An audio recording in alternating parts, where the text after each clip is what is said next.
Welcome back to another episode of the Maximum Lawyer Podcast. My name's Tyson.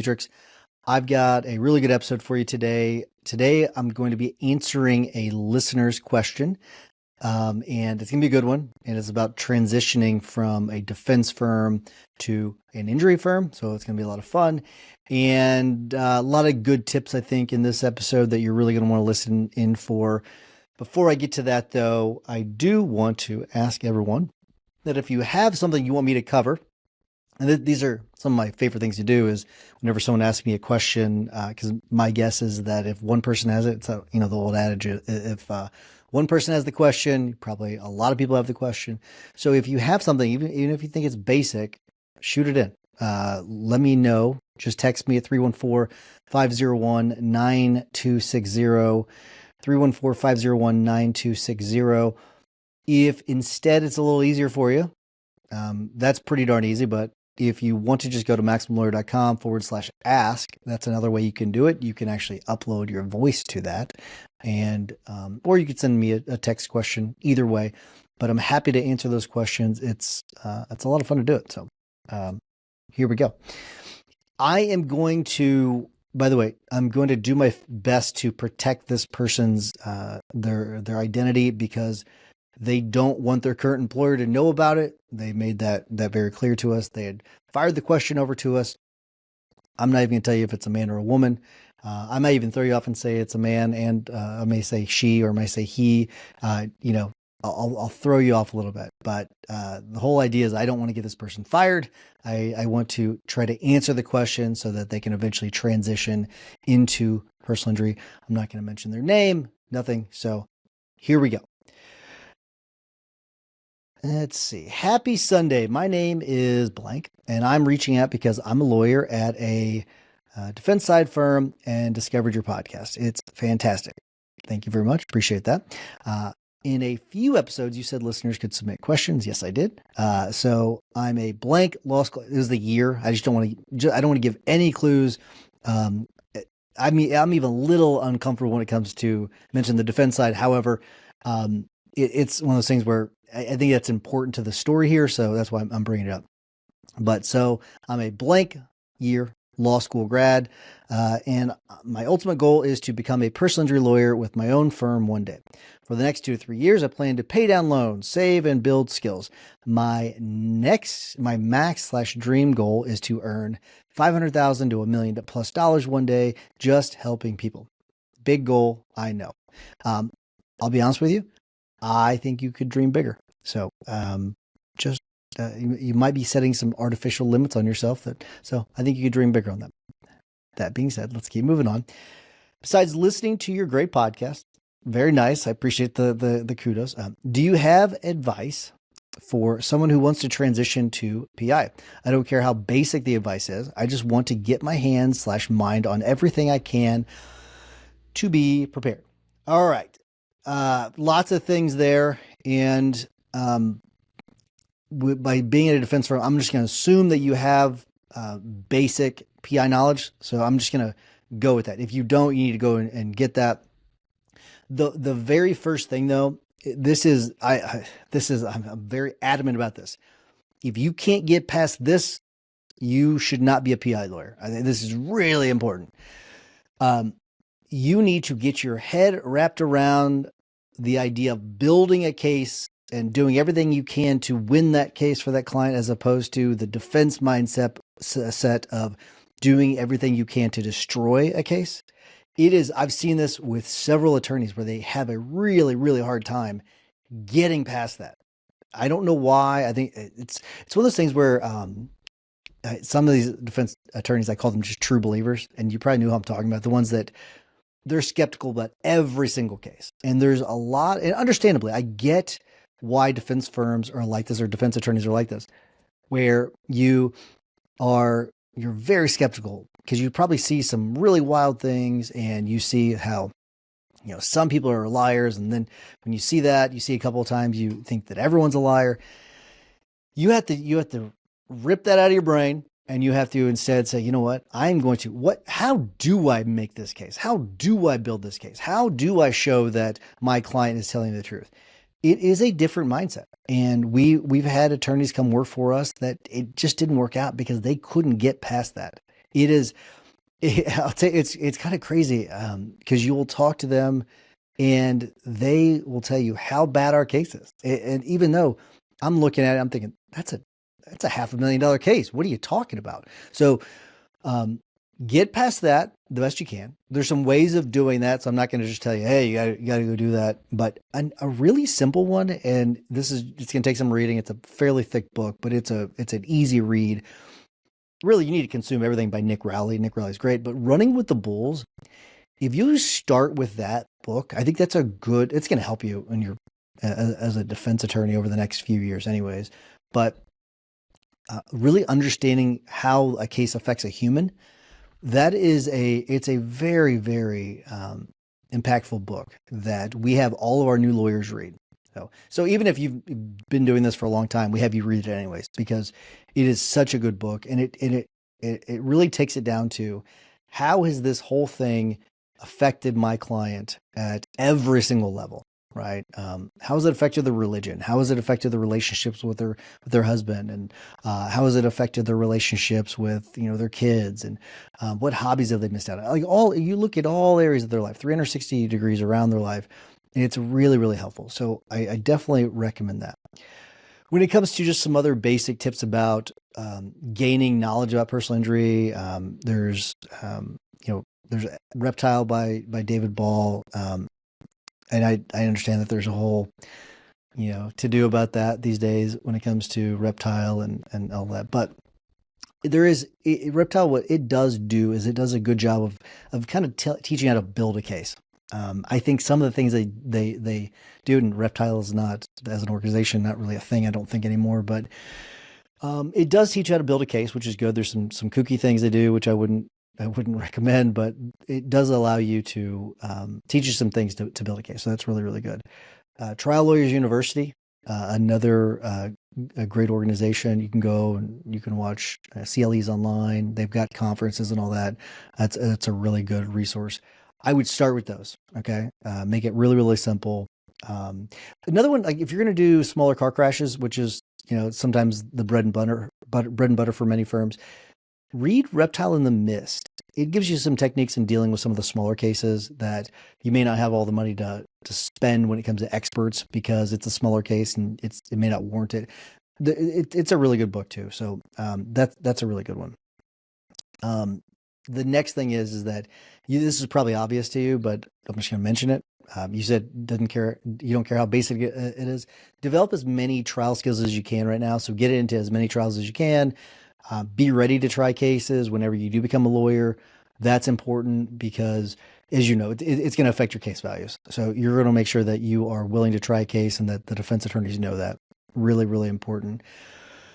Networking in the PI space. Now, I hope that you are one of those defense attorneys that gets along really, really well with the injury side, and you're not some, pompous prick that some defense attorneys are. And we have them on our side too. The PI side, we have them on our side as well. In any practice area, that's just how it works. But you are going to want to network. Many of your best cases are going to come from the other PI attorneys. So they're going to get conflicted out, or they're going to, especially if you're just, starting your own firm, like I refer you cases. I would send you some of the cases that I don't really want, we don't have time for. They're still a good case. It's just a matter of the value's a little bit lower. So you're going to want to befriend as many PI attorneys as you possibly can, and just network. And networking can be kind of a dirty word, but you're going to want to build relationships. Okay. Build relationships with as many injury firms as you can, with as many injury attorneys, and you're going to want to, sprinkle it throughout all the practice areas. Get to know many doctors. That's also pretty important too.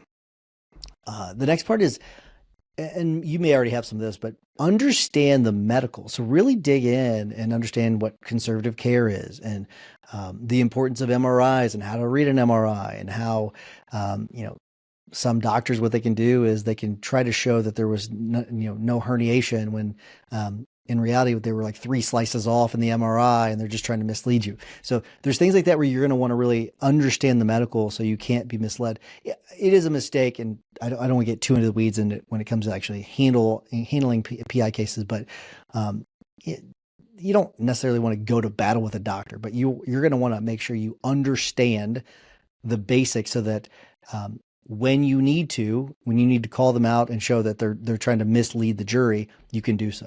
Because otherwise they're gonna run circles around you. So you really need to know that part of it. You're gonna want to make sure that you are building your business acumen. Make sure you understand about the basics. Read Profit First by Mike Michalowicz. It's Motorbike Mike. I can't remember how do you say his last name, but I think it's Michalowicz. E-Myth is another one by Michael Gerber. Understand marketing. Marketing is another really, really good one that you want to study how other successful law firms, and luckily you're listening to the podcast, so that's really, really good. Understand, SEO, Google Ads, social media. You're going to want to, since you're saving up money, that's great. You're going to be able to hire marketing experts. Fantastic. But you're going to also want to understand the basics too, so you're not being taken advantage of. Get some advice.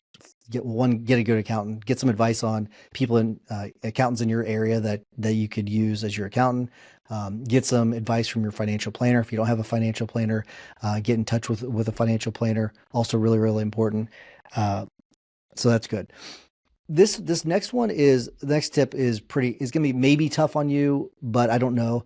You're going to want to try to get some basic experience handling PI cases. That is so. I know some defense attorneys, they're allowed to take an occasional car crash. If you can do something like a small case just to get the basics as to how the case works, that could be really, really important. So do that if you can. My other advice is that it might make sense for you to go work for an injury firm for the next few years. That way you're getting paid to learn. That would be pretty nice.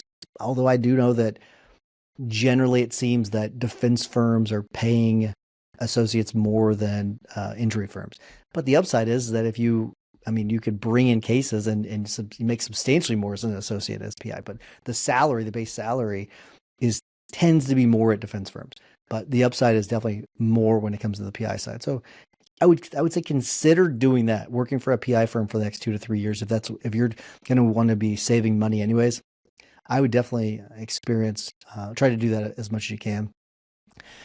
Something else that you might not be thinking about, because you might be thinking about, PI side completely, but master your side of the fence. Master the defense side right now. Understand all the tactics that you're using and why you're using, and then think about how, as a PI attorney, you can get around those. That is one that you might not be thinking about as much. Hopefully you are, but you might not be. But something you don't understand quite yet is because you are on the defense side. You don't understand as much how the insurance companies work. That is always kind of surprising to me how, because there's sometimes gatekeepers on the defense side where, the partner wants to talk to that insurance company. They're the ones that kind of want to do all the hand holding because of, it's essentially their client. That you don't understand as much about the inner workings of insurance as much. So try to understand as much about the insurance game, how that works, why it makes sense for them to not pay, why it makes sense for them to delay a case before they pay, because they're making money on every day that they don't pay a settlement, they're making more money on that money. So there's a lot of things that you're going to want to make sure you understand when it comes to the mechanics, how the sausage is made when it comes to insurance. That's another one. Negotiation skills. Read Never Split the Difference by Chris Voss. It's a really, really good one. I've noticed that some defense attorneys have been trying those lately. I do kind of find it funny. I laugh at it a little bit, but because some of them are not very good at it. But that's another one that you're going to want to make sure you hone your negotiation skills quite a bit. Mindset. We talked a little bit about mindset, about change, but generally I'm kind of talking more about the artificial limits that you might be setting on yourself when it comes to like the 500,000, a million. And I'm not saying you are necessarily, but you might be setting some caps on yourself that you may not be warranted. You might be thinking that you can only get to 500,000 or a million. maybe you get to 5 million or 10 million. So just do some inner searching to find out if you maybe are putting some artificial caps on yourself that shouldn't be there. But with that, also make sure you're setting clear goals for yourself. So if you say, hey, I don't like the fact that you're saying 2 to 3 years. I would say in 3 years or in 2 years. Give yourself an exact date that you're going to do this. Whether you're working on the PI side at the time or you're working at a defense firm. But on this date, I'm going to resign from my job and I'm going to launch my PI firm. And that way you can work backwards, give yourself some benchmarks and figure out all the things you need to do between now and then. Get a basic, I've got a couple more tips for you, but start learning, make sure you learn the basics of technology, especially when it comes to AI and automation.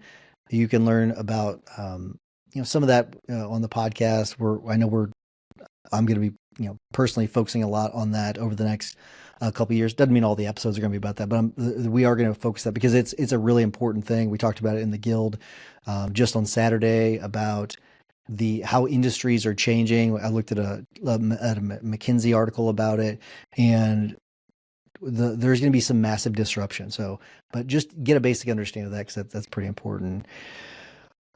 And then I guess, the last thing I'll talk about is, building your personal brand.